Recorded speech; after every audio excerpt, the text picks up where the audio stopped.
You know the gravel in his voice. You know the soulful slide of his guitar.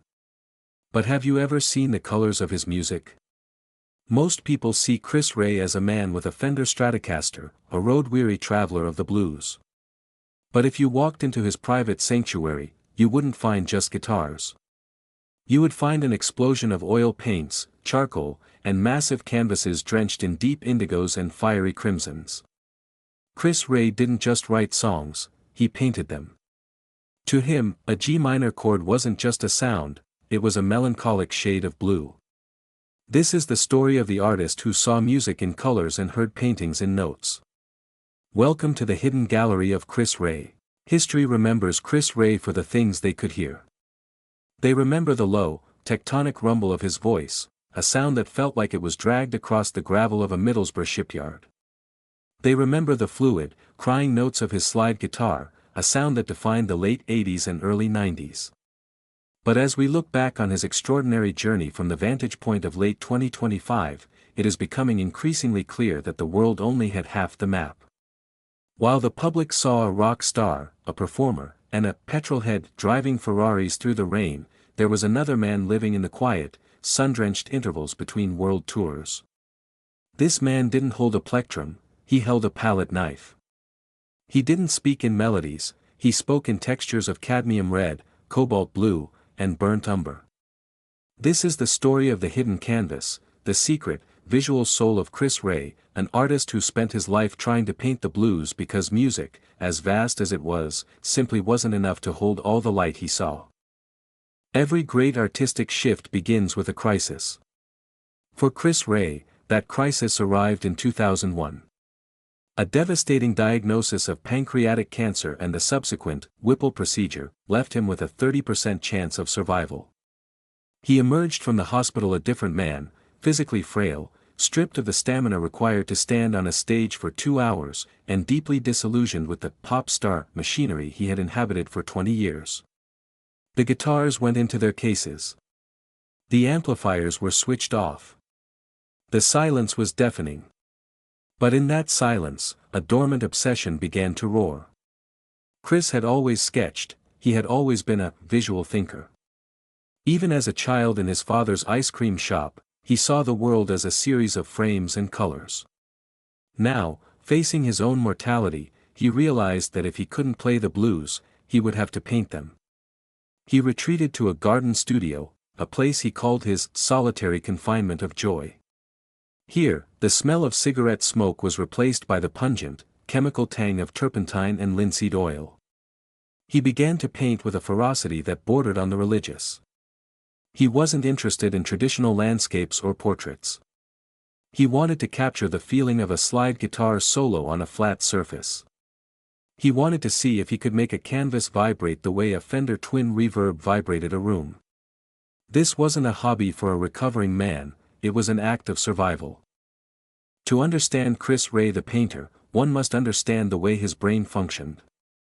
Chris was a synesthete, not in the clinical, diagnosed sense that some modern artists claim, but in a deep, instinctive way. To him, music and color were the same data stream. When he heard a certain chord, a specific color would flash in his mind's eye. A sharp, piercing high note wasn't just high, it was a jagged streak of lemon yellow. A deep, resonant bass note was a pool of muddy, indigo water. In his studio, he began to experiment with this sensory crossover. He would put on an old Delta blues record, perhaps something by Blind Willie Johnson or Charlie Patton, and he wouldn't try to play along.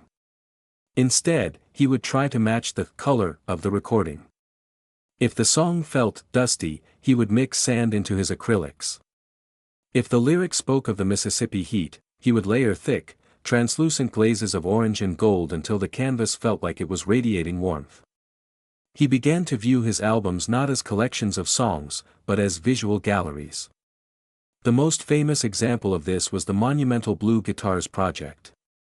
Released in 2005, it was an artistic undertaking of staggering ambition, 11 CDs, 137 songs, and, crucially, a book containing 11 distinct galleries of his own artwork. Each CD represented a different subgenre of the blues, and each had its own visual language. For the country blues section, the paintings were earthy, primitive, and raw.